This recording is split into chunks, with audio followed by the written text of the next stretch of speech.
voice like rain on an old tin roof brings stories alive with a soothing truth. In pages he weaves a world so light, the stars lean close to kiss the night.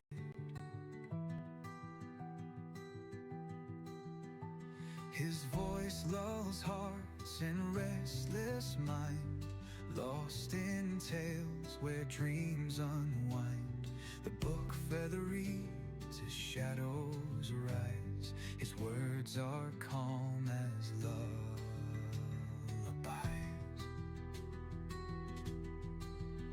So turn the page and close your eyes. Float where the quiet whispers lie. Across the oceans the story's tide. Relax and let the world subside.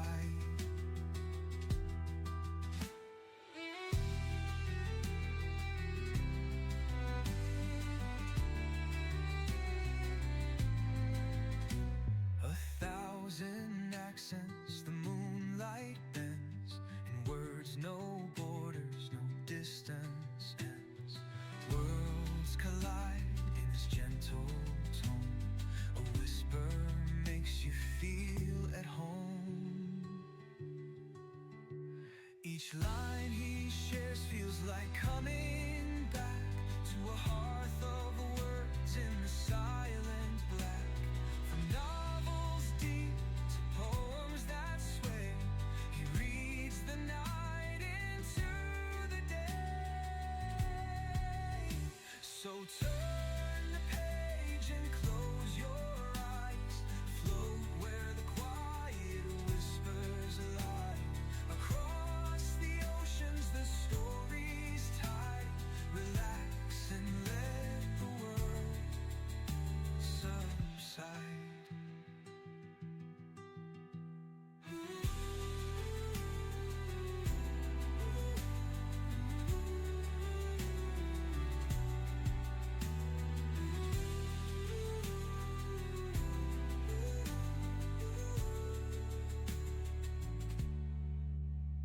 A thousand accents the moonlight bends, in words no borders, no distance ends. Across the oceans the story's tide. Relax and let the world subside.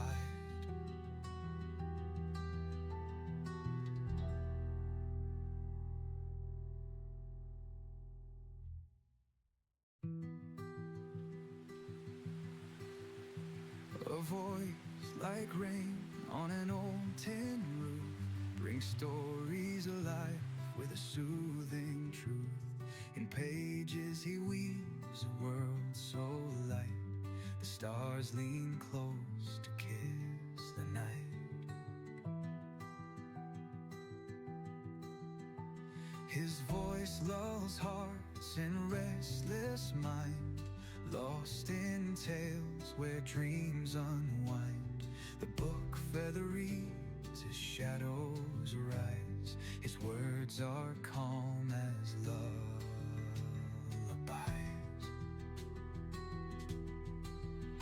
So turn the page and close your eyes. Float where the quiet whispers lie. Across the oceans the story's tide. Relax and let the world subside.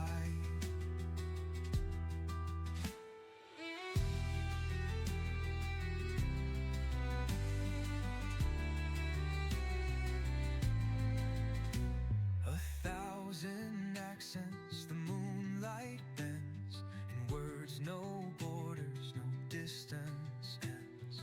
Worlds collide in his gentle tone. A whisper makes you feel at home. Each line he shares feels like coming back to a hearth of words in the silent black.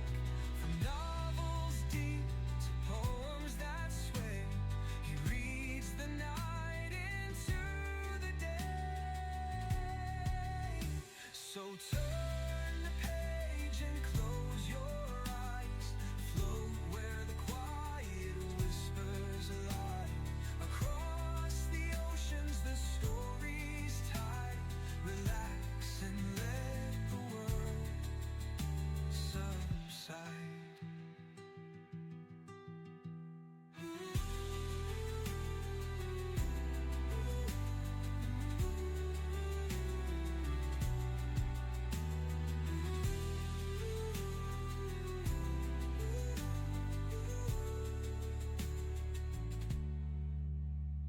1,000 accents the moonlight bends, in words no borders, no distance ends.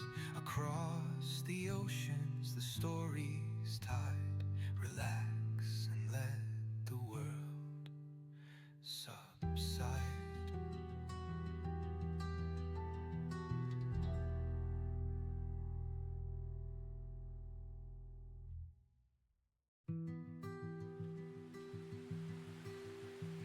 A voice like rain on an old tin roof brings stories alive with a soothing truth.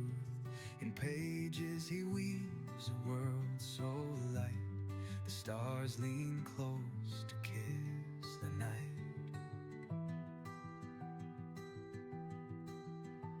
His voice lulls hearts in restless mind, lost in tales where dreams unwind. The book feather reads as shadows rise, his words are calm as lullabies.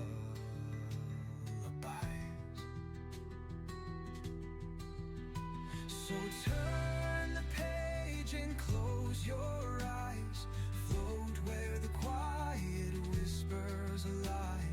Across the oceans the story's tide, relax and let the world subside.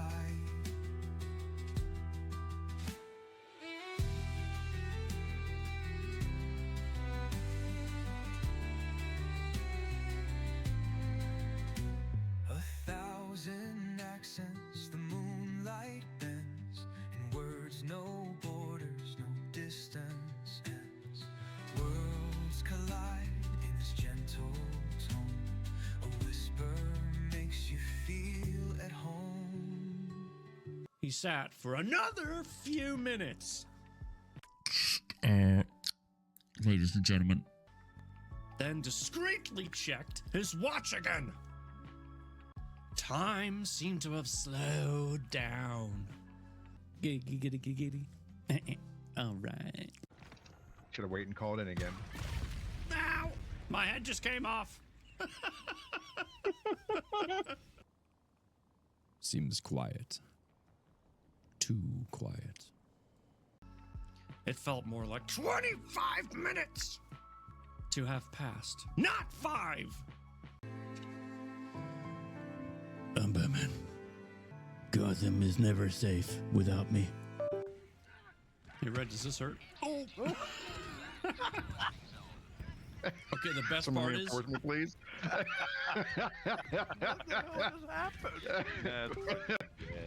Red thought he was fancy. What time is it?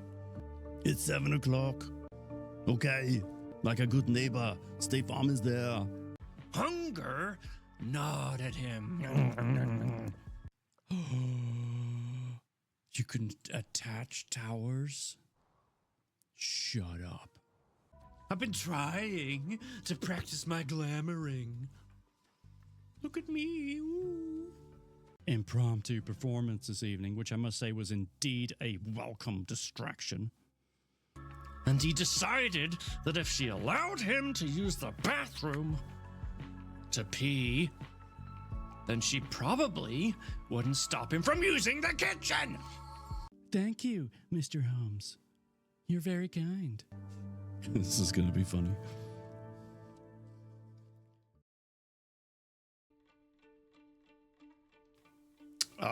Hello. Camera. How diddly doodly. Good evening, boys and girls that are 18 and over. I'm here to kick bubblegum and chew ass, and I'm all out of gum. So you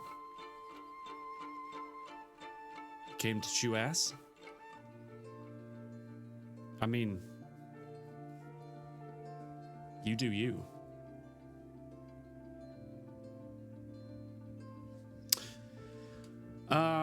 Yeah. So, welcome to Sunday, the last day of the holiday. The weekend. Good God. I'm fine. I'm trying to do two things at once, and it's obviously not working out in my favor. That's what I'm looking for. I totally forgot that I had turned off one of the redemptions last time we came together. Oh my god, oh my god, oh my god. Kay's here. Kay's here. Kay is here. Kay is in my stream. Kay's here. Oh my god. Kay. Hi, Kay. Hi. Okay, stay calm. Breathe. Hi, Kay. Hello, Kay. No shaming? Well, yeah, that's fine. Is today when you read as a sci-fi story?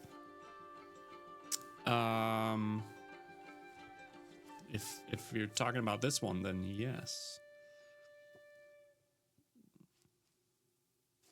Brett Thorne. Sounds like you haven't been to one of Chew's ass-chewing parties. No?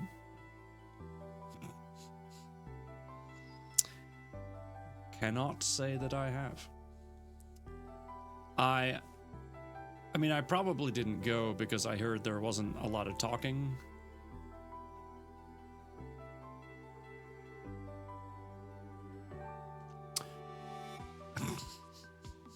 I can't keep a straight face. Anyway, stream started off on a weird note, didn't it? Definitely keep the mouths busy. You cheeky minx. Okay, I was told by the powers that be, Amazon, that the stuff I had ordered had arrived. Is that true? Because obviously I have no way of verifying that. Just wanted to make sure.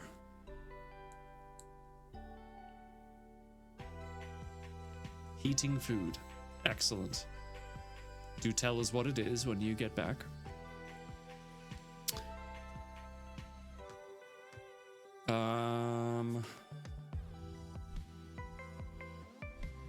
You don't think so? What? Hold on. Maybe it'll tell me more if I look on the app.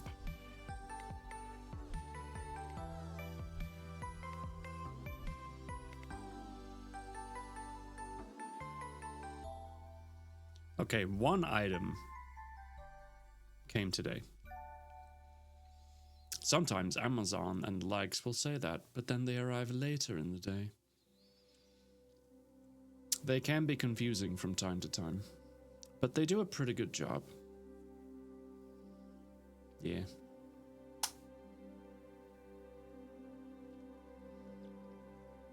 Let's see if they showed me a picture. Probably not. Yeah, no. And they shouldn't, because... Anyway. Charge, you. Get on the... Come on. Turn blue.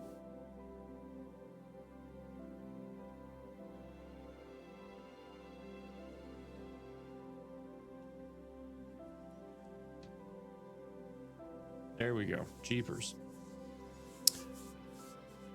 Hello, Governor. How are you? Super. Oh, that reminds me. For those of you that don't know yet, on Thursday, Super and I are going to play a super awesome game that we've been playing before. It's super fun. It's called Roadcraft. And we're going to keep playing on stream. Yes, it's here. It must have arrived after the dog's last walk.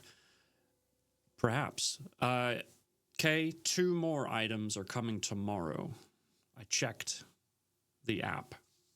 So 1 arrived today, 2 more tomorrow.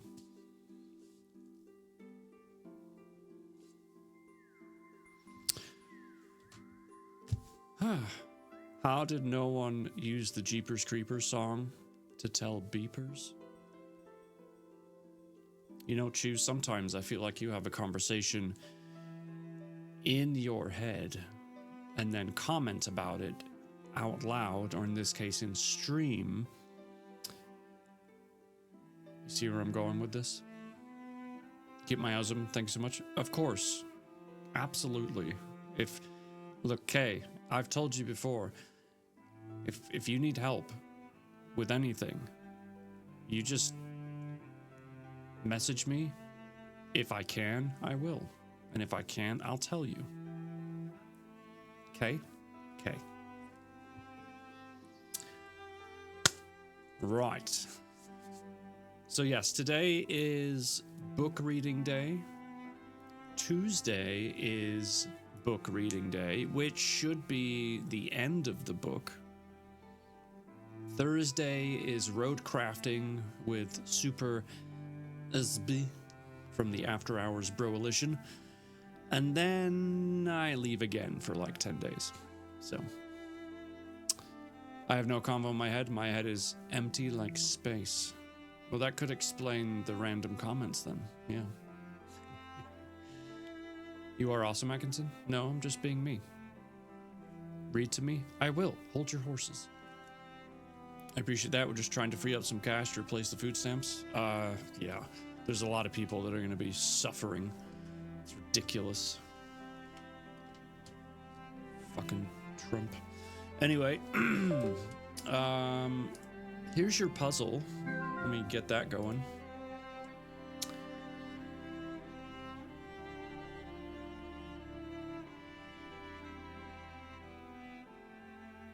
I can't tell if this turkey is pissed or trying to go for one of those sexy poses.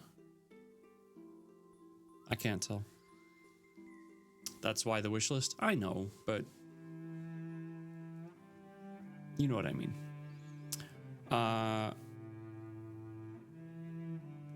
Super, have I missed you starting your Outer Wilds stream? I have so much trouble keeping track of your shared stream channel. I didn't even know you were going to do something in the Outer Wilds. Nope, not allowed to leave. You should pre-record a stream for us. I'd have to pre-record.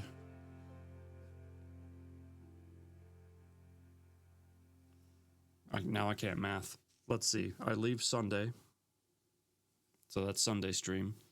Definitely gone Tuesday. Definitely gone Thursday.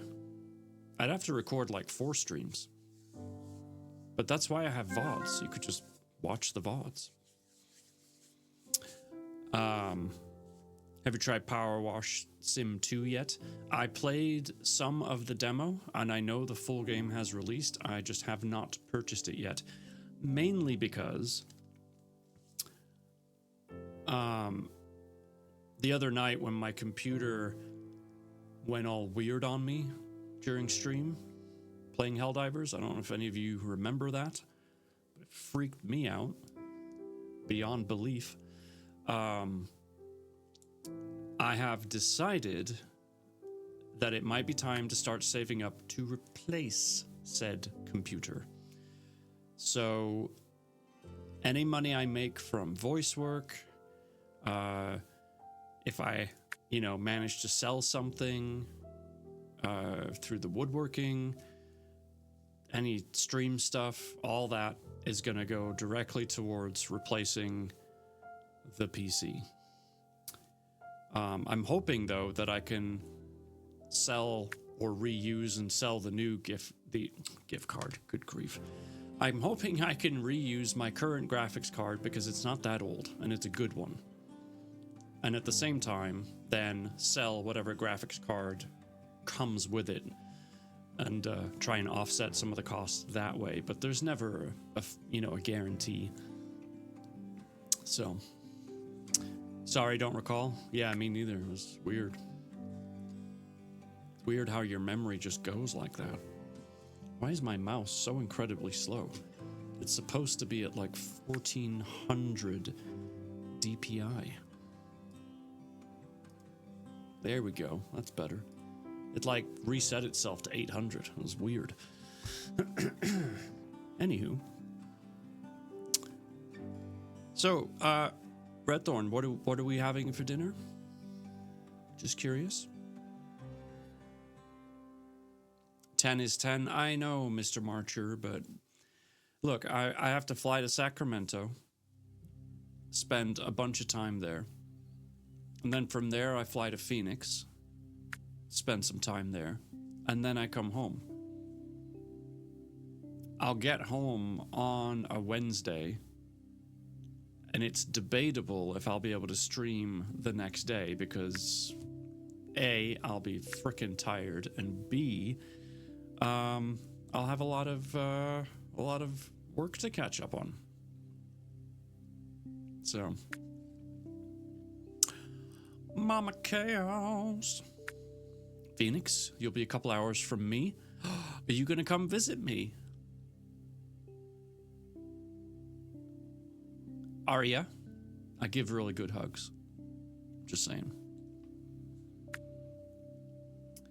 I have a beef and vegetable stew with rotini noodles, all topped with parmesan and sauerkraut. Okay, really? Why'd you have to go and ruin the beef and vegetable stew with rotini noodles? That sounded amazing. I could just, my mouth was juicing. And then you had to put sour cream on it?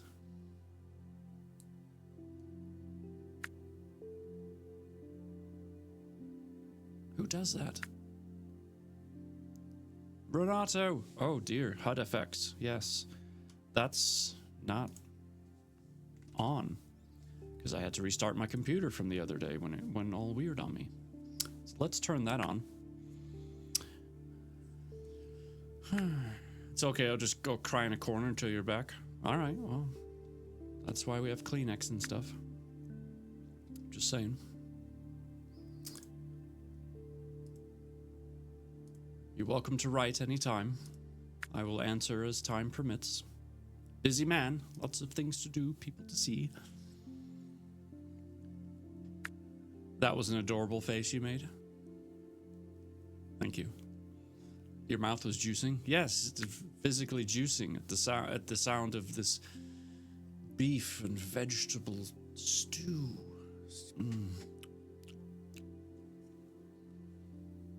I would be offended if I didn't know what your food tastes were.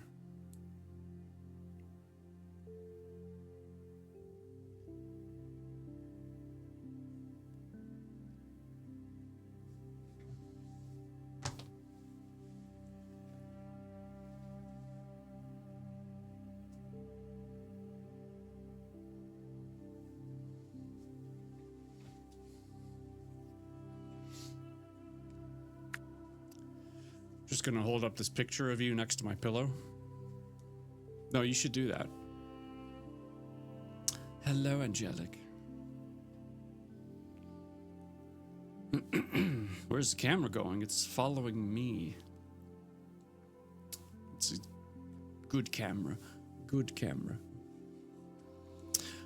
All right. Let's try my tea. I'm sure it's delicious, but let's double check. Is it hot in here? Are you hot? I mean, you are hot. I mean... It's actually pretty decent temperature right now.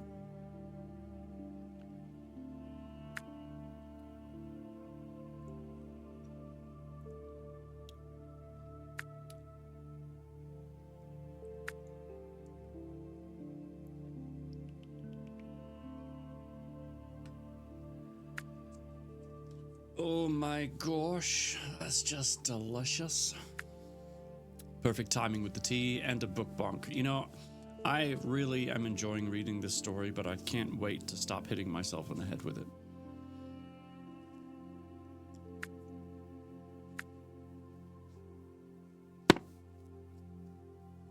Ow. All right. Now that we've gotten that out the way, shall we begin by setting up our marble races? Now, don't forget, starting in the month of December, these marble races will make a difference. Every time we have a Grand Prix, I'll be keeping track of the scores. Okay?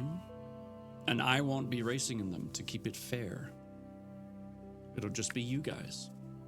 At the end of the month, whoever has the most points accumulated from our reading streams will win a prize.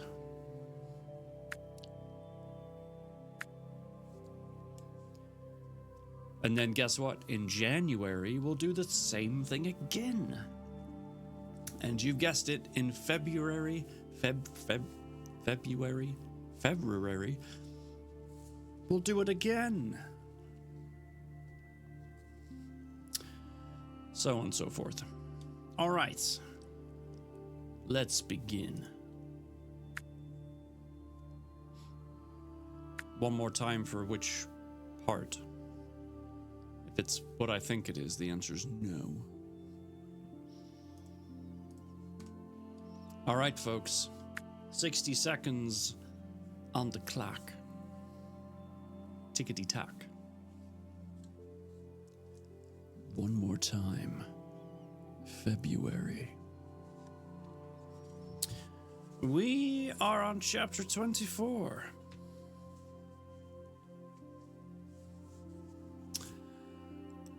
Padre, can you say uno, dos, tres? Yes. It most likely was what you thought it was. LMAO. LMAO. I forgot to turn on my reading lights. Alexa, turn on the Gobi reading lights. There we go. Now I can see the page. Chapter 24 starts us on page 308. Saturday, the 19th of August. And we are at Danny's house. If you remember from our last reading, Adele ended up staying the night at Danny's house. And of course, his girlfriend came over because she was going to surprise him, and she assumed the worst because, lo and behold, shock and awe, Adele was in his bed. And of course, Danny, being the male species that he is, didn't do a very good job of trying to explain why there was a person in his bed.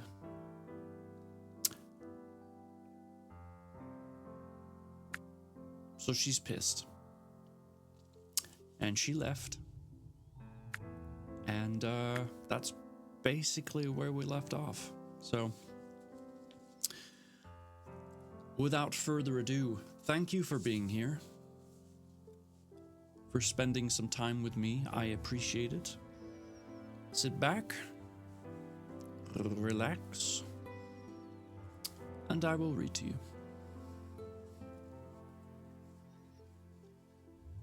Adele woke. The events of yesterday and where she was swam into her consciousness. She had experienced no dreaming in the night, and she felt rested and calmer, and better able to process the world around her again. She took a minute to adjust to her new surroundings and think what was expected of her now. The other was close by. She could feel his trepidation as he realized she had woken. She didn't know what she should do next. Last night she had shown weakness, and it felt shameful. She didn't want to see him. A little late for that, you're in his bedroom. Her thoughts were pierced by a knock at the door downstairs, followed by voices. Then, out of nowhere, an intense feeling hit her hard. The weight of it floored her as the ache spread in her chest. It was unexplainable and so intense it made her teeth feel itchy. Wow, itchy teeth. That's a new one. She felt ill with it. It left her head spinning and she felt sick. She did not recognize this feeling, but it was overpowering and uncomfortable. Feelings of fear, anxiety, and panic replaced the odd sensation. At least these were things she understood. She heard a woman's voice. They were arguing. She felt a stab of fear and what could only be described as a type of pain, but not a pain she had ever experienced before. a deep sorrow mixed with guilt, and she couldn't understand. She'd never experienced feelings like this before. This other, he was different. He was wrong. You hear that, Danny? You're wrong. Oh. By George, I've done it. I've won the first race. Ha ha ha ha ha ha ha.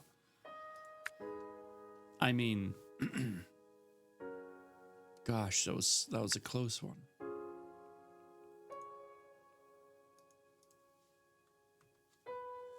"60 seconds. What if it is rigged? Nothing you could do about it."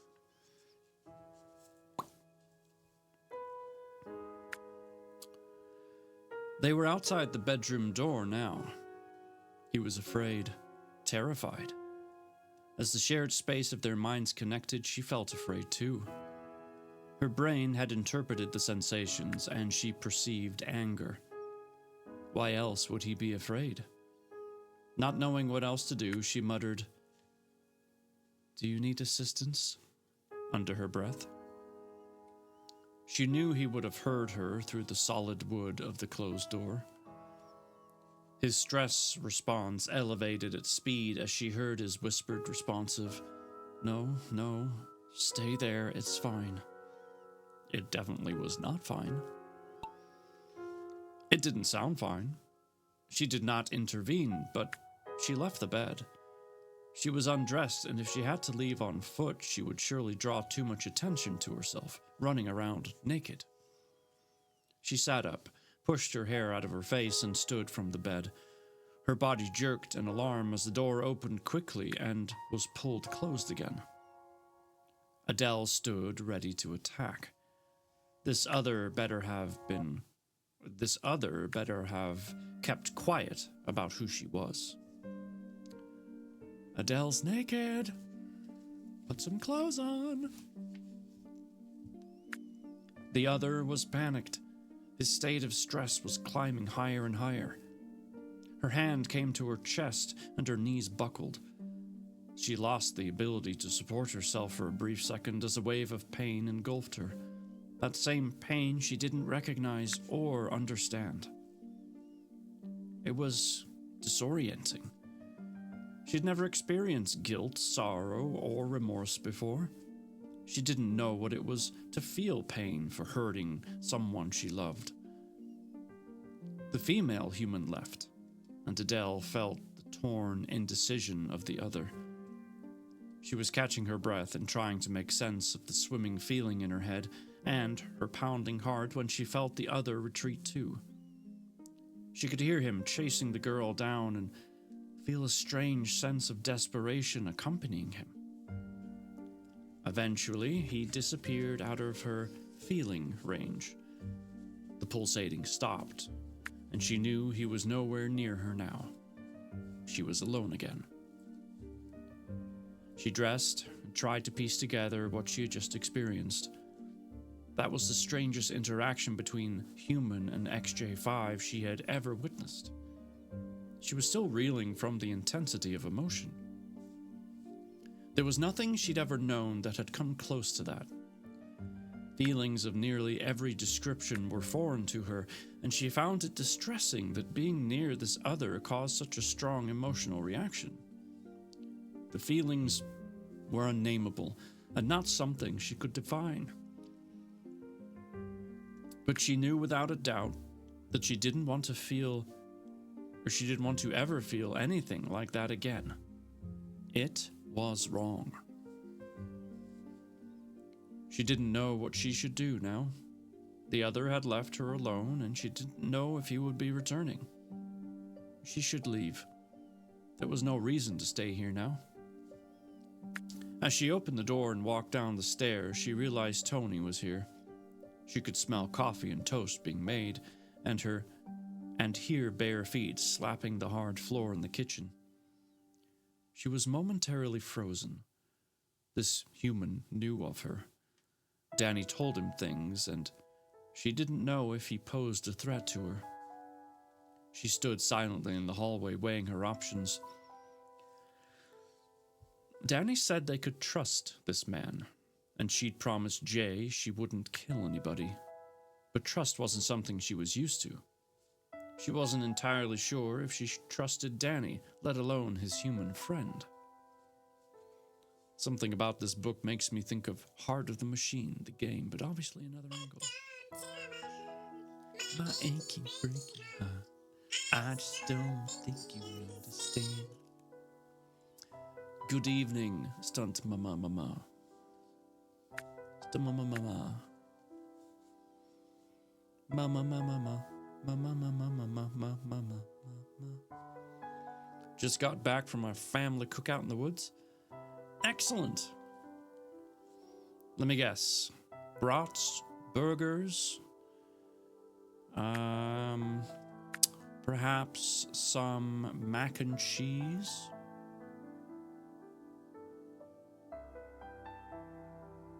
Maybe beans. Baked beans.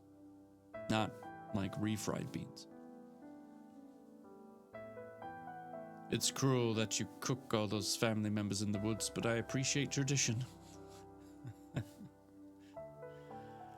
Yes, stunt mama dipped in relish. And Mama's House Gaming is here, who's eating nachos. Nachos. Or nachos. Chili, hot dogs, and s'mores. Well, at least I got the hot dogs right. S'mores was a good idea. Everyone loves a good schmore. Well, to both of the mamas, welcome in. Ah, Chew. You took first. How about that? How decisive of you. Well, try not to make a habit of it, all right? Now, where were we? Ah, yes. Trust.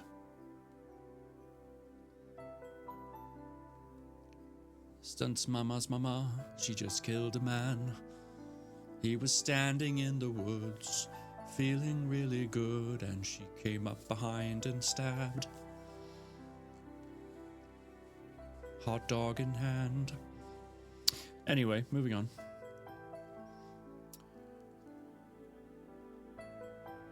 She stood a few more minutes, deliberating with herself.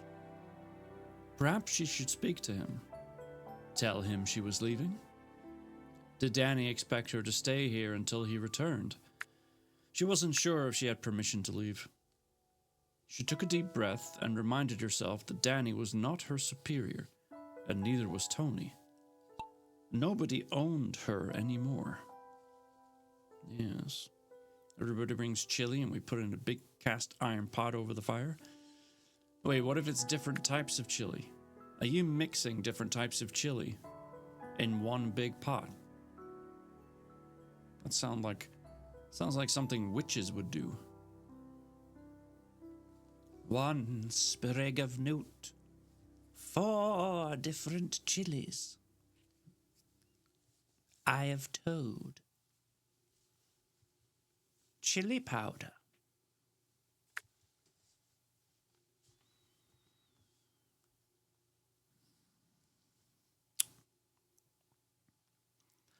Her gentle reminder to herself did her no good.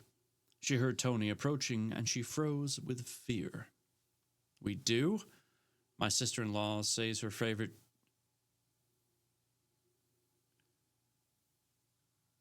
So you're mixing a bunch of different chilies at the same time.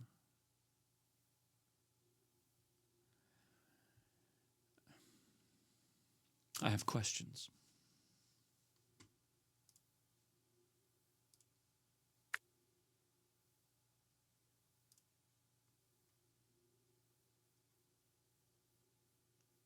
My other question is, why is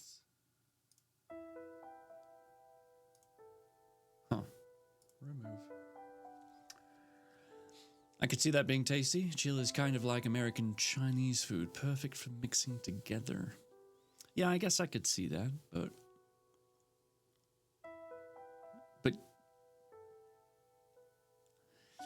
no.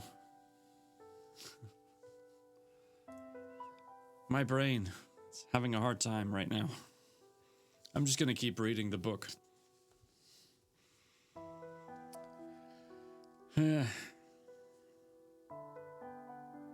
He absent-mindedly wandered into the hallway where she was standing and let out a frightened yell, jumping back, spilling hot coffee all over himself.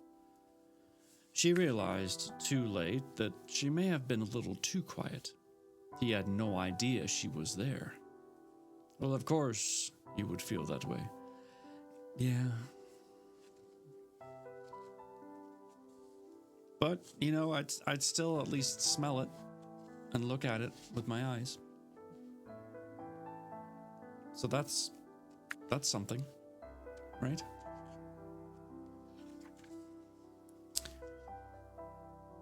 Adele could sense the fear, smell it even. His heart was racing, and she could almost taste the panic radiating from him. She wanted to tell him she didn't mean him any harm. He was safe, but her words wouldn't come out. She couldn't communicate with him at all. The best she could manage was to gawk at him awkwardly. Sounds about right, Adele. She knew she must look completely deranged as she stared at him, feeling every bit as afraid as he was. Tony found his voice. Are you feeling better? He asked, staring at her as though she might be some sort of rabid dog. There was a scared sort of pleading in his eyes, begging for his life as if he thought she would attack any moment. Yes. She knew her abrupt and aggressive one-word answer was doing little to ease the tension between them, but she couldn't communicate any more effectively. Humans frightened her, and she simply couldn't hold a normal conversation with a stranger. Oh, well done, Kay. Where is my mouse? There it is. Seems like we're sharing first place this time. Isn't that nice? How do you think baked beans would go with beanless chili? You are an animal.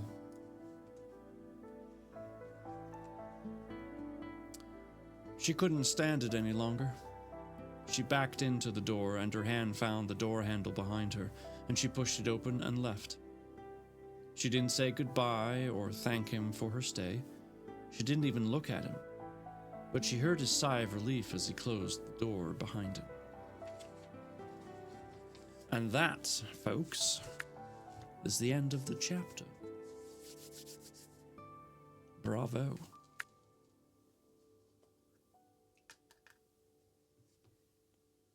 Cheers. That's hot. Oh, but so good. So yes, back to my original question, Mama Chaos. I'll have to look at my schedule and perhaps send you a message on Discord, but it would be lovely to see you. I don't think I'll have a car, though. I was going to be Ubering everywhere. So that could be a bit of a downside. But we could figure something out.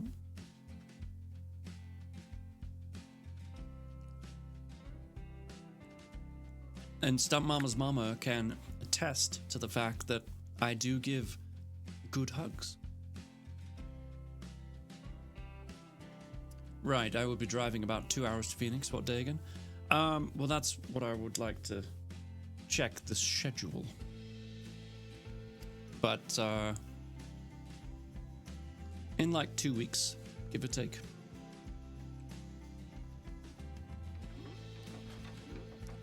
Boing. You're supposed to. You're supposed to not do that. Let me know if it falls on a day off. I'll make a trip for lunch. Ooh, I like food.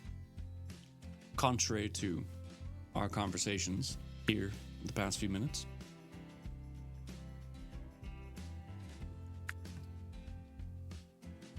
I like specific food. Specificity. It's important. All right, chapter 25. Saturday, the 19th of August. Helston in Harpton, Maine. And hello, Maya. How art thou? Good to see you. You're good? That's great. I'm glad you're good. How am I? You wouldn't believe the coincidence, but I too am good. Yes.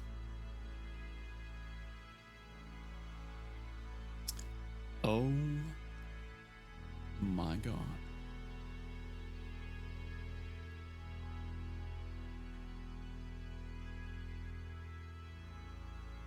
B12 is here. Wow. I mean, this is a big moment, everybody. I don't think you understand how often B12 appears in my stream. This is pretty freaking monumental. It's almost as monumental as Super winning a race.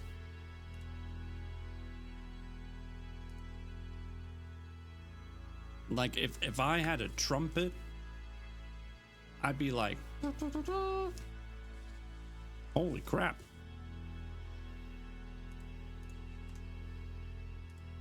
And then she tells me to shut up. So rude. Wow. All right, chapter 25, page 312, as I said. Saturday, the 19th of August. Noise, noise, noise, honk. Are you finished? We're in Helston, Harpton, Maine. Gemma ran. She had no idea where she was going, but she needed to get away. What's the number for next to play? Oh, it's if you wanted to use, well, you're not subbed, so you can only use number 1. But 2 through 7 are for those that are subscribed. You can make your marble look a little different.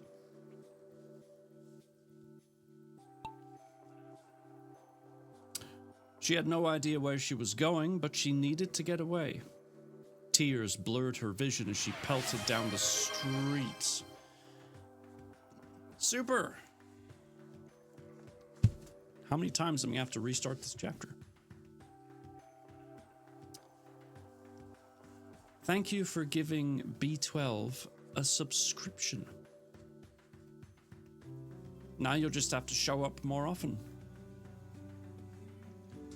And, oh, we didn't do any spins for the Wheels of Gain.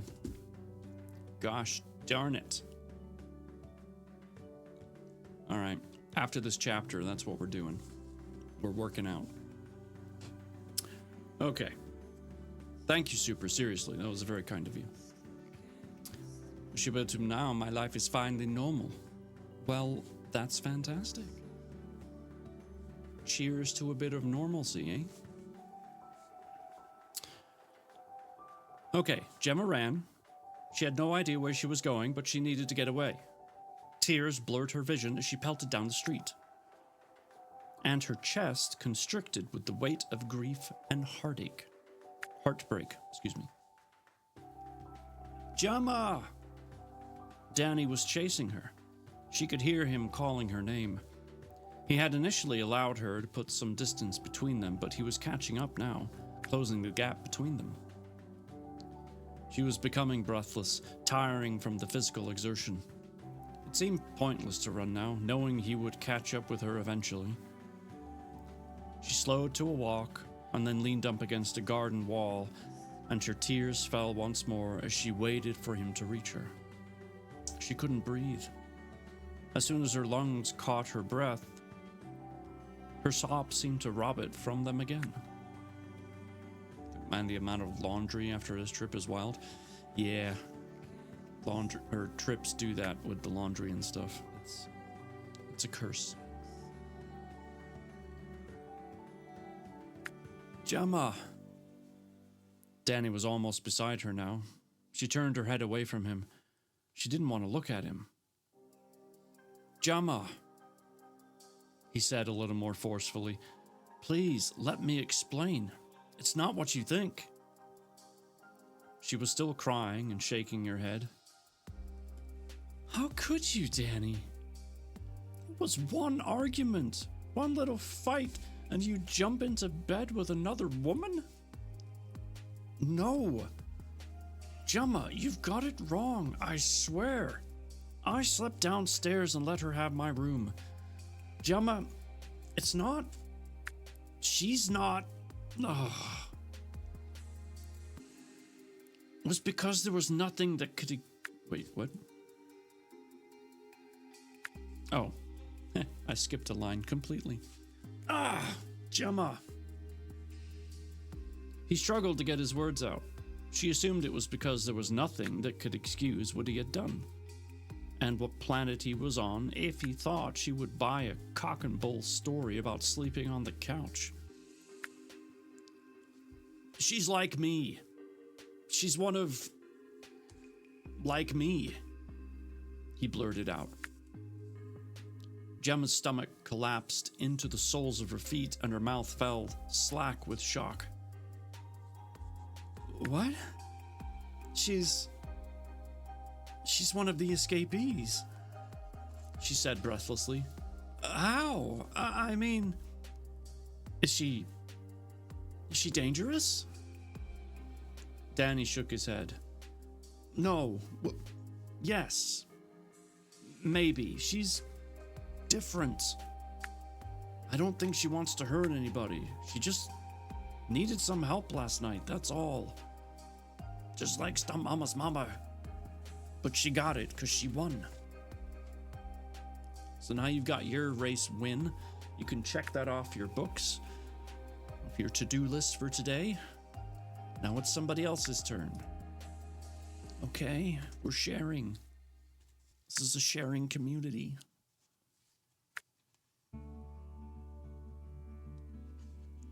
How did you meet her? When did you meet her? Gemma calmed enough to really listen as Danny explained who Adele was and how he instantly knew she was like him. She really paid attention as he told her about how crazy and on edge she was when he ran into her the previous night, how she was scared she was going to hurt her roommate and didn't know what was happening because dreaming was a new experience for her. He told her how unstable she seemed, and he knew he was the only person who could help her. I had to get her away from the public places.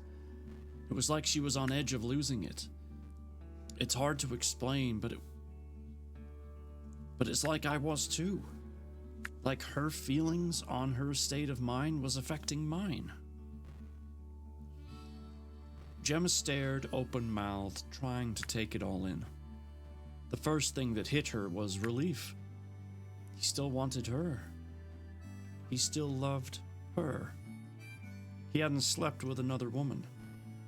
But these reassuring thoughts quickly turned sour when she realized that this girl, this strange woman, was everything he had been looking for his entire life. She was the same as him. Gemma could never compete with that. Just like I can't compete with Purple Durple. Hello. Saw you sneaking in there. Thought we wouldn't notice, but I did.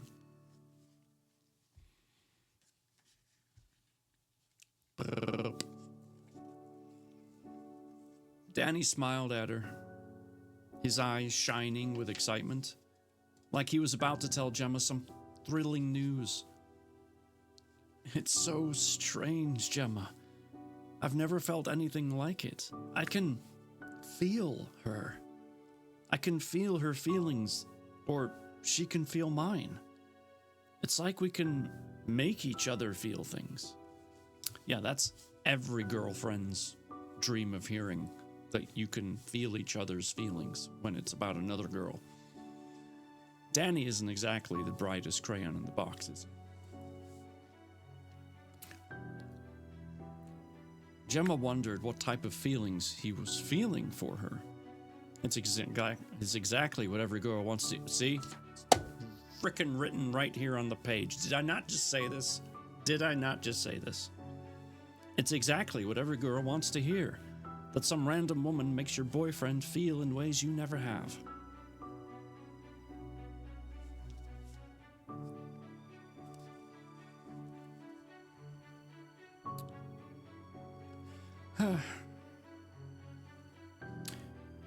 Danny didn't appear to notice Gemma's despondency.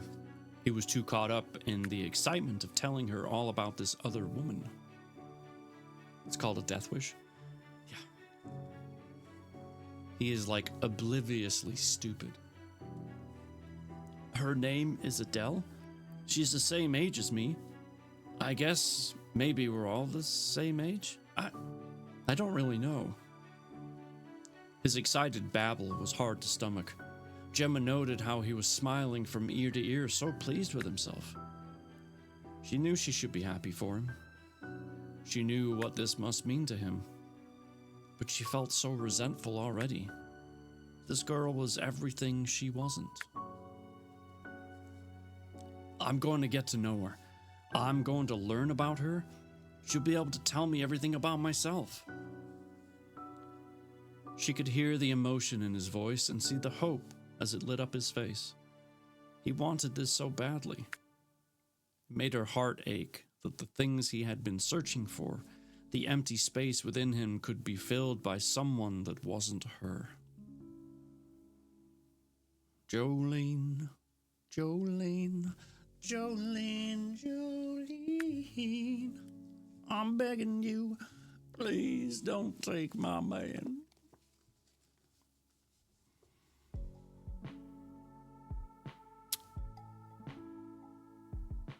Yep. Her smile was weak and half-hearted as she said, "That's great, Danny. I'm thrilled for you. I'm so sorry I didn't tell you about her, Gemma. I just wasn't sure if she was safe. I'm still not, to be honest, but she didn't want to hurt me last night, and she doesn't want to hurt Jay." The name sent bells of recognition clanging in her brain. Jay? She asked. Her eyes narrowed, and she said in an accusing tone, Redthorn? Oh, wait, sorry. Wrong view. I was looking at the screen, and I should have been looking down here. It's weird. And I think of one of my grand goats when I hear Jolene. That's true. Yes.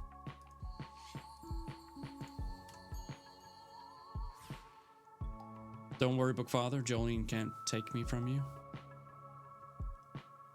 Well, one can only hope.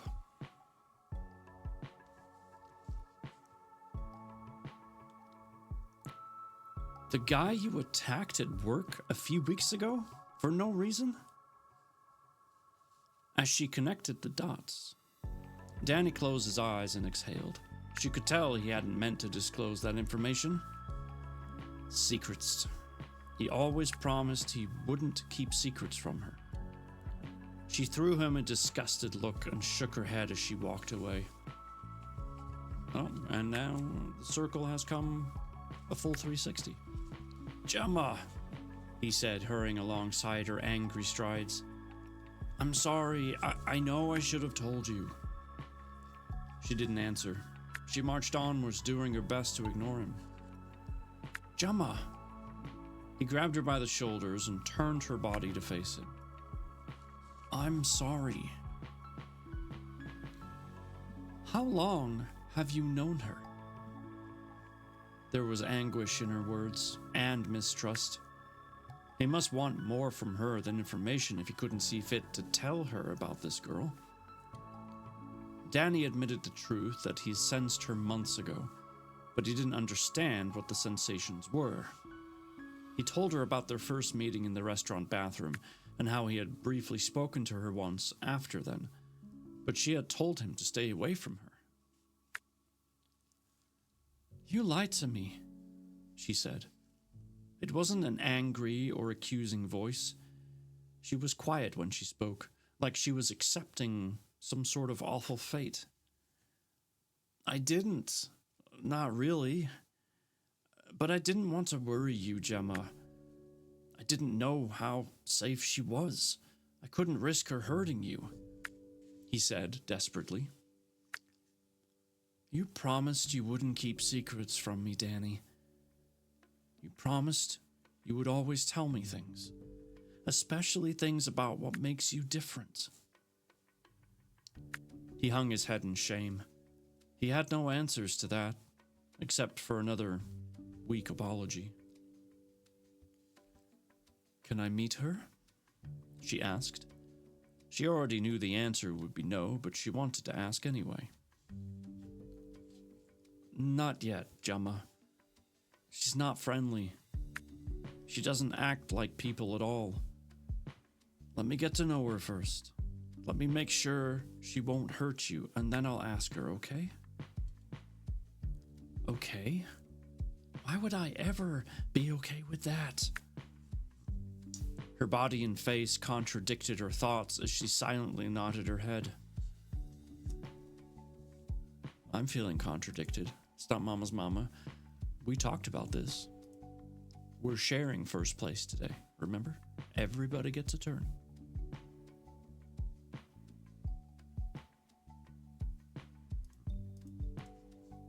But since you've had more than one, I'm just gonna have to go ahead and win this one. I really like Beyonce's rendition of Jolene. She met the spirit of it, but made it her own. I can't say I've heard it. Not a dang thing I can do about it. Well, figure it out, okay? You're a mother. That's what mothers do. They figure things out.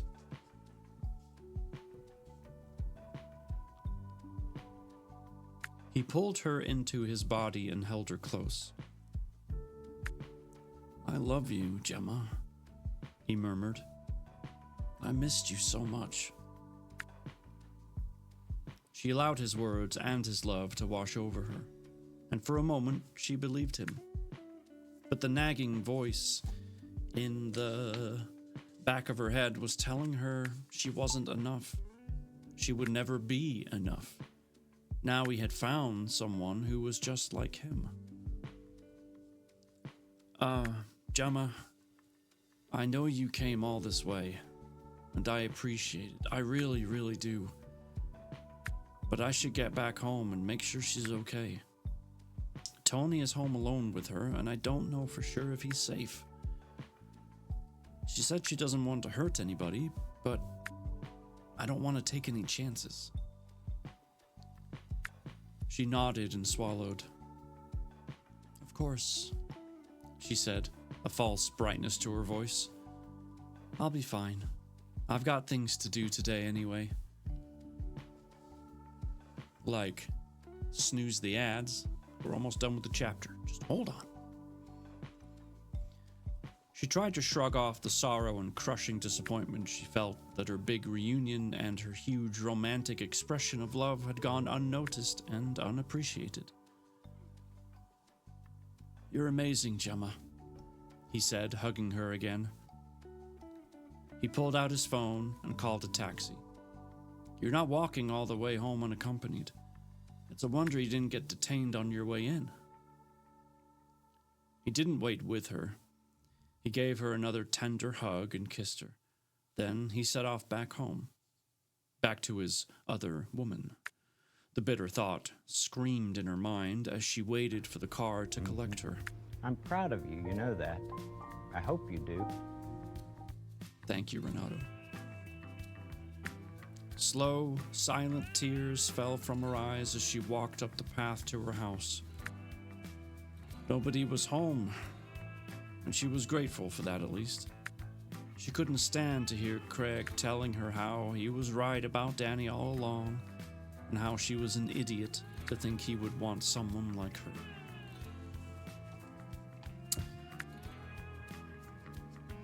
Damn. Gemma is feeling it right now. That much I can tell you. All right, we're going to start the ads. Renato, when are we playing Borderlands? You know, I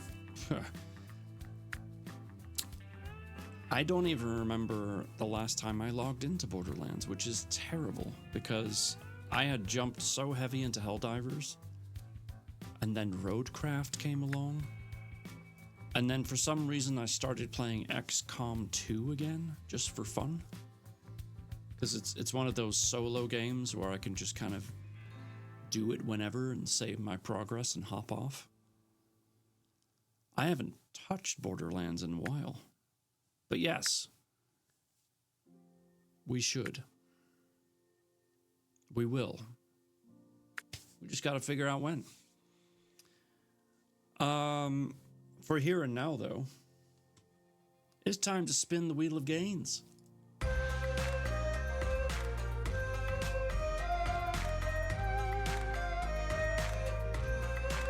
Regular Curls X10. Regular Curls X10.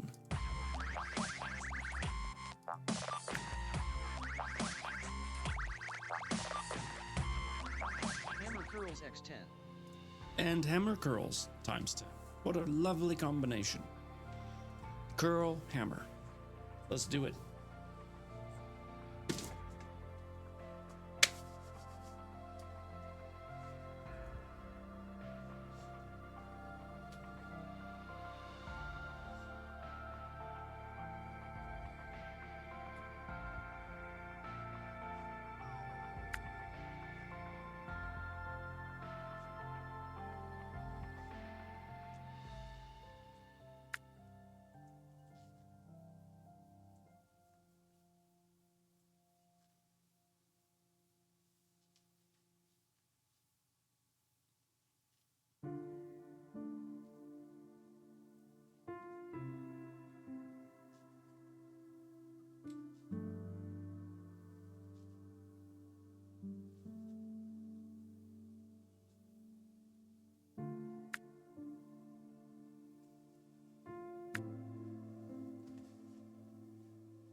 Woo! We did it.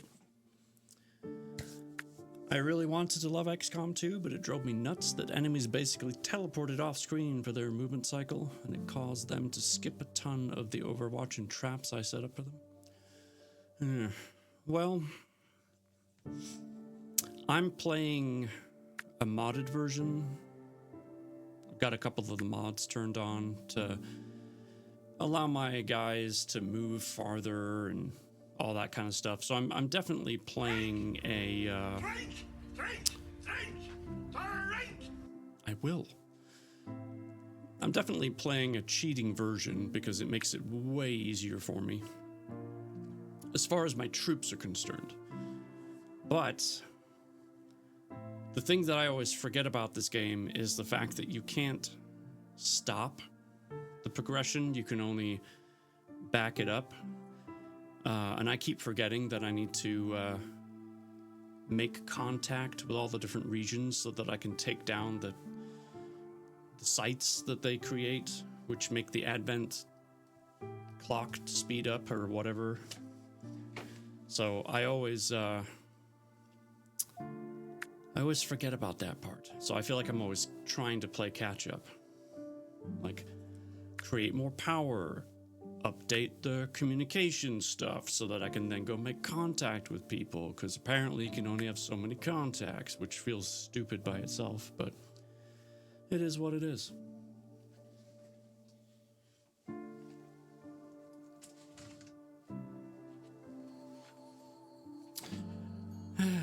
Might have to try that sometime. I never do mods, but might be an idea.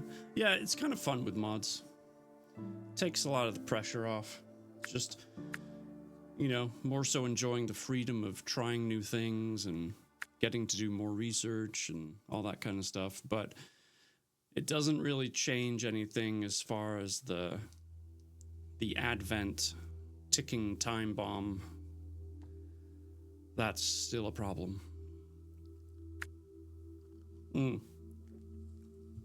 The only version of it that I haven't tried is Long War. It changes. If I don't remember all the details, but it basically somewhere between 100 and 120 missions instead. So, yeah. Well done, Super. You nailed it. I got really annoyed at games coming out that aren't complete or fun without mods, and then the mods fix it. Fubar, thank you for the lurk, sir.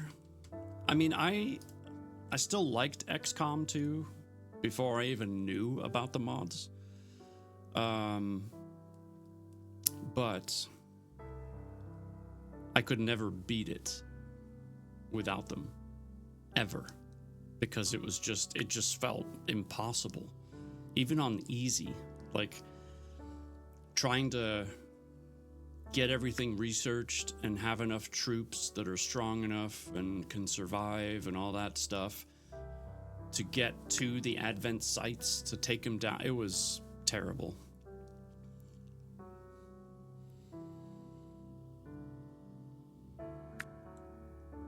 I'm not talking about that one specifically, just so many games are like that. Oh, I got you. Yeah, I can see that. But yeah, using the, so I have it on Steam, and when I open the game, it literally lets me choose specific kind of mods. In fact, we're gonna take a brief pause so I can show what I mean. Where is it? Right here. So if I pretend I'm gonna go play this, right meow, there's a manage mods right here. And Long War 2 is what I mentioned about the extra. Better start, better rookie, better arsenal. All soldiers gain XP. So I've got the XP, the arsenal, and the better rookie. I turned off better start because I think it made the aliens skip their turn or something like that. And that was just like boring. So, but these ones were nice. So yeah. Stop. But anyway, there you go. Sometimes I see Red's mods sword, and I get a wave of distance. Darn mods. I know. He wears that thing like a frickin' trophy.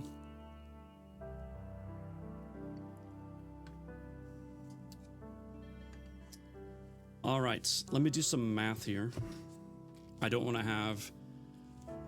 to read too much tonight and then not have anything to read on Tuesday, kind of thing. Where are we at? 17. How long is this chapter? Okay, yeah. We're gonna do one more chapter tonight, and then we might actually jump into XCOM 2 just for the fun of it. He's always strapped and packing. Wow. All right, chapter 26. Saturday, the 19th of August, Jay's apartment. Where have you been? Jay asked as soon as Adele walked in through the door. I've been worried sick, he chided her. She stared at him, unable to comprehend what he meant. Worried about what? She wondered. Are you feeling okay? You were acting a little weird last night. She nodded and hoped she hadn't frightened him. "What did you take off for anyway?" he asked her. "You normally seem to prefer your routine." She looked down to the floor. Feelings of uncertainty about her behavior snuck up on her. Was she in trouble with Jay? Was she supposed to keep to her routine? "Adele!" Jay said her name and she could hear nothing but exasperation. "Look at me." She raised her eyes from the floor, just as we did upon seeing Chu winning race number 9. But now we shall do race number 10.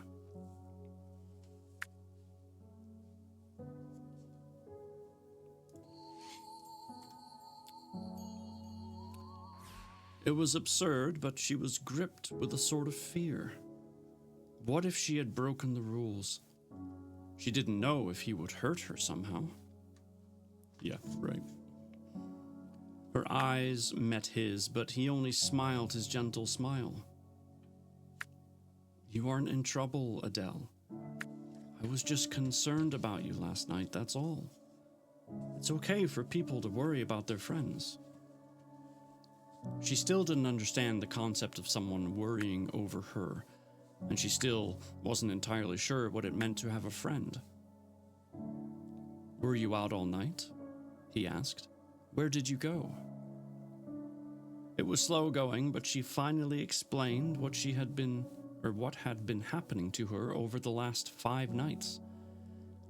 He watched with patience as she stood in her usual submissive stance, unable to meet his eye while she explained she had been dreaming, but she didn't understand what was happening, and she was too afraid to tell him about it.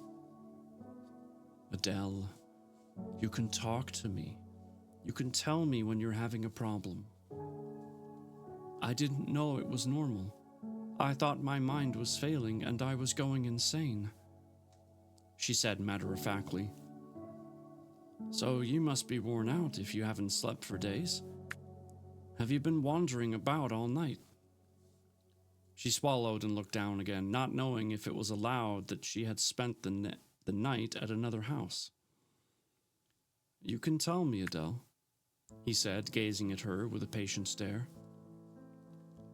"I found the other one, like me, Danny." She noticed his immediate fear response. He stared at her for a moment and then found his voice. "Is he... You didn't... I didn't hurt him," she cut him off. "He helped me. He took me to his house and allowed me to sleep." Jay was looking at her like he didn't believe what she was telling him. Only a few weeks ago, she had searched all night looking to kill him. "You stayed with Danny all night?" he asked. She wondered why humans did this. Why, when you tell them something, do they need to ask again? Why do they need facts more than once? "Yes." "So, you guys are friends now?" She stared at him with a blank expression. No, she thought. She did not consider them to be friends.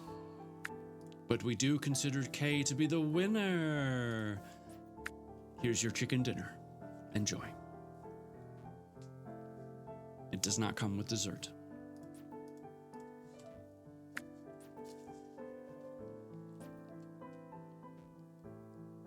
"How did you leave it this morning?" "What do you mean?" she asked, not understanding.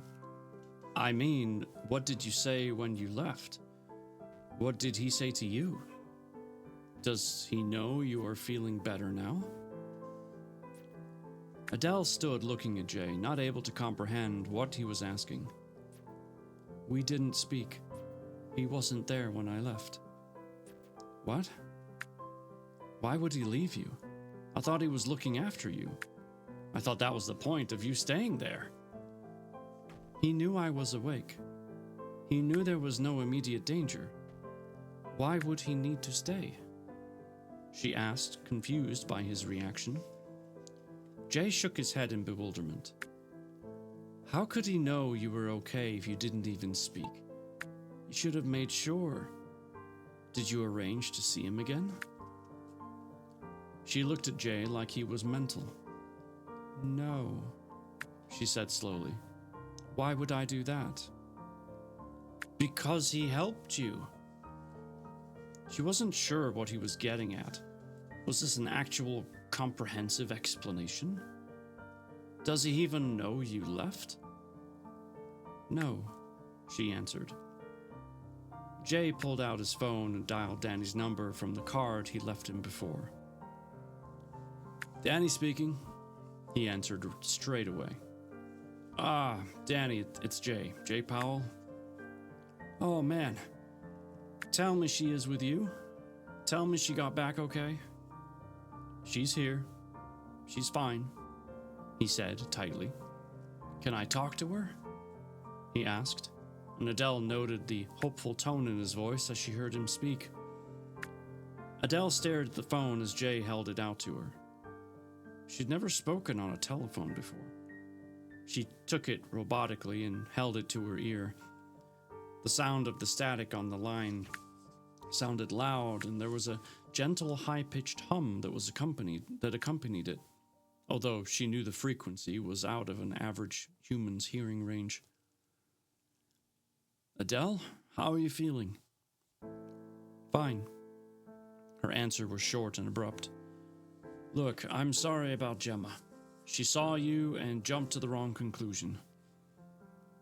She didn't answer, and the silence drew on a long time. She didn't understand the situation with that other woman. So, I was hoping to ask you a few things. She still didn't answer.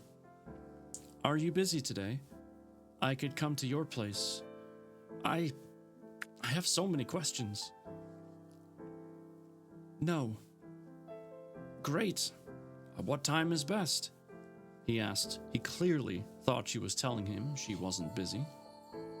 I said no, she snapped. He hesitated on the phone, but Chew didn't hesitate. He just came in and whipped first place into shape, like he owned it.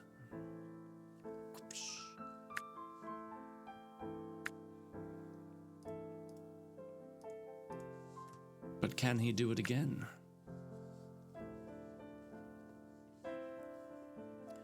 He hesitated on the phone. She ended the call before he could ask her any more questions. The last thing she wanted was to have him near her. He seemed utterly unable to control his senses or his emotional responses, and he had no idea how to handle their shared consciousness. His emotional responses ran wild, not dampened, not filtered. It was a mess being near him. It was uncomfortable, and the unusual sensations left her confused. Her body was still reeling after being assaulted by his feelings. She felt violated. That was harsh, Adele, Jay said as she handed him the phone back. What did he want? To meet here. And you said no? He only wants to get to know you. It's important to him, Adele. Surely you can understand why. She stared at him.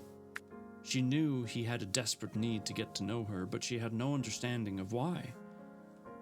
A need or want that extreme wasn't something she understood at all. He helped you, Adele. He only wants to be your friend. You are my friend. People can have more than one friend. XJ5s aren't designed to be friends, she said in a measured tone. Jay looked at her questioningly. You aren't there now. You don't have to follow their rules. You can choose for yourself. I am, she said. She stalked by Jay and headed towards the bathroom, knowing he wouldn't try to follow her there. It was such an unusual feeling, arguing and saying no when a human asked something of her. It still frightened her and left an uncomfortable, heavy feeling in the pit of her stomach. She switched on the water and stood under the shower, allowing the heat of the water to cleanse her mind and body as it rushed over her. Once she was finished, she felt calmer, and her thoughts were more ordered. She shoved Danny Johnson to the back of her mind and tried to forget about him. It wasn't her responsibility to give him explanations. She was drying herself with a towel when she heard a knock at the door. She froze, her senses instantly on high alert. People knew about her. What if the human had turned her in? She held her breath as she listened to Jay talking to a man, and relief flooded her system as she realized it was the voice she recognized. It was one of the delivery drivers from the warehouse. She could hear the clink of metal and heard Jay thanking him for dropping off whatever it was. When she emerged from the bathroom, there was a small pile of fixtures and fastenings leant up against the wall near the door. Jay caught her looking with interest. "They're for work," he said with a casual shrug and a cheeky grin. "I had Nikolai steal them from one of the other units." He gave her a wink. "Isn't stealing a punishable offense?" she asked, wondering what the punishment would be for humans who broke human rules. Jay laughed out loud. "It's not as bad as it sounds, Adele. It's all Joe By Corp property. I'm not going to get into any trouble, even if I get caught. But borrowing from another unit will save me a fortune out of our budget. It's not really stealing. It's just being resourceful." The most unrealistic thing in this book is someone using the phone to make a call rather than texting. Well, it's like I tell my wife sometimes. You just need to call. If you need a quick response that you can actually interpret, make a call. You never know how long it'll take to get a text back.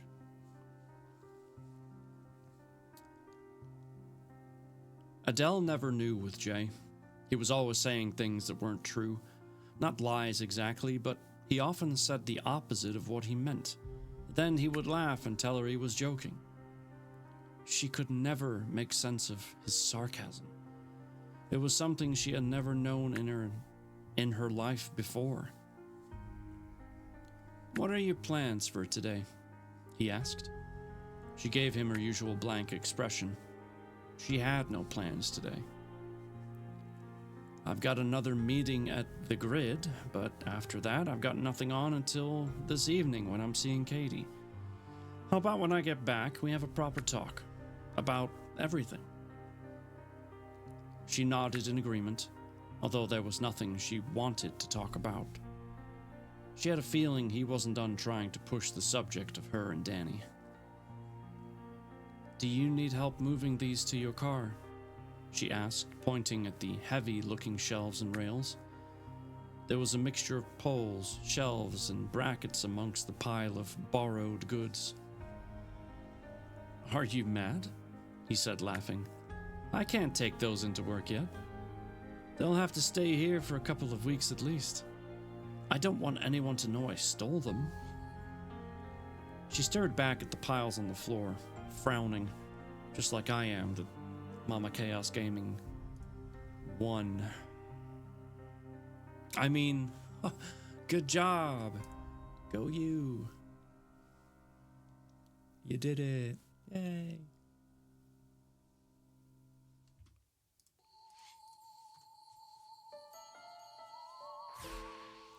She didn't like clutter or things being out of place. Her whole life, things had been ordered and controlled. She owned no personal belongings at Polygen, so there was never anything in her cell. And even now she had her freedom. Her bedroom was bare, apart from essentials. Jay was disorganized, and things like this didn't bother him at all. She hoped he wouldn't keep them there too long. A while later, Jay left for work. He had questioned her again about Danny before he left and hinted she should get to know him. She didn't want to talk about the other XJ5. She didn't want to get to know him. His emotions invaded her body and made her feel dirty and impure. XJ5s weren't designed for feelings, and the fact that he felt such strong emotions was bad enough. But to actively force his feelings onto her and not dampen them, not close himself off or even try to protect the other connected minds was reprehensible. It felt like he was defiling her when he forced himself onto her in that way. She tried to forget about him and the uncomfortable feelings he left her with, and turned into herself, switching off all awareness. All her senses and thoughts turned to nothing, and for the rest of the afternoon she ceased to really exist. This was how she was meant to behave. This was familiar. And this is where the chapter ends. Interesting. Sandwich right between Super and Redthorn, just the way I like it. A chewy sandwich, to be sure. It does give you a lot to chew on. Agreed. All right. So those were some pretty interesting chapters. I usually can have some sort of a grasp on where the story might be going, or at least have one or two scenarios kind of ready in my mind. You guys usually do too. But knowing that this is only book one of, well, more than one, I think 3 in total, if I remember correctly, I don't really know how book one's gonna end. I don't know if it doesn't really have an ending and just kind of rolls into book 2, or if each book could be considered standalone as a read, you know? I don't know. We'll find out on Tuesday, but for right now, I don't know. The turkey is clearly related to Dark Crystal's Skeksis.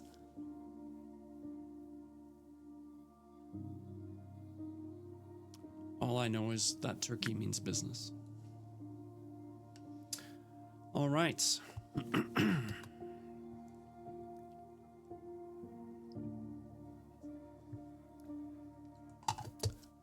I need to ask a question.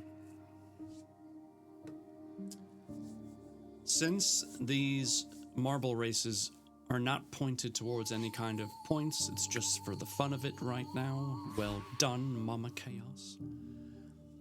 Do you care if I turn off the races, or would you like me to keep them going while I turn on XCOM 2? The choice is yours. I would guess that something happens to Daniel while she's nearby. She feels it, and her own emotions start to wake up, like maybe he is killed or hurt. Maybe Gemma goes at him with a knife or something.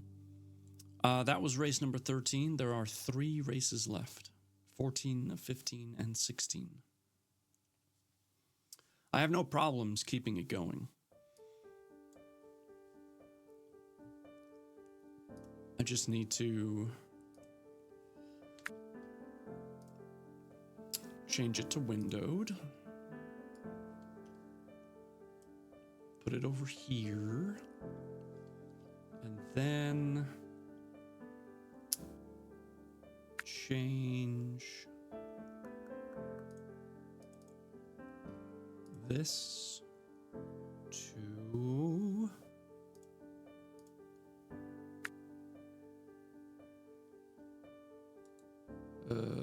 hold on. This is gonna look weird for a second.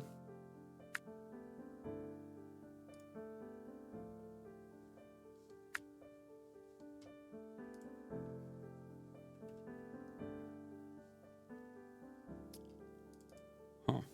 That's very weird. Why is it doing that? Okay. Let's bring you back down to size.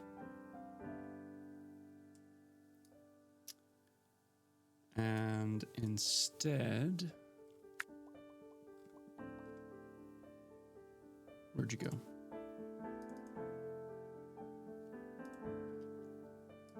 shrink. We're gonna have to. I'm gonna have to shrink it. That's the downside. In fact, if I go over here, we can do this properly.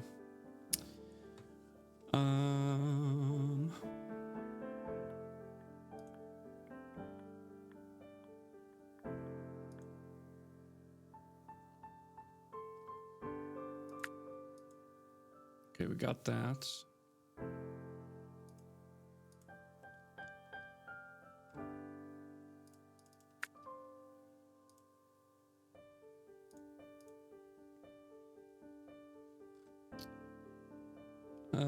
Where'd you go? Where did you go?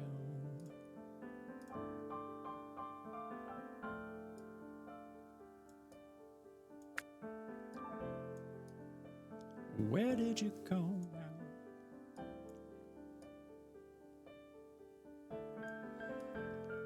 Okay, it's gonna be small.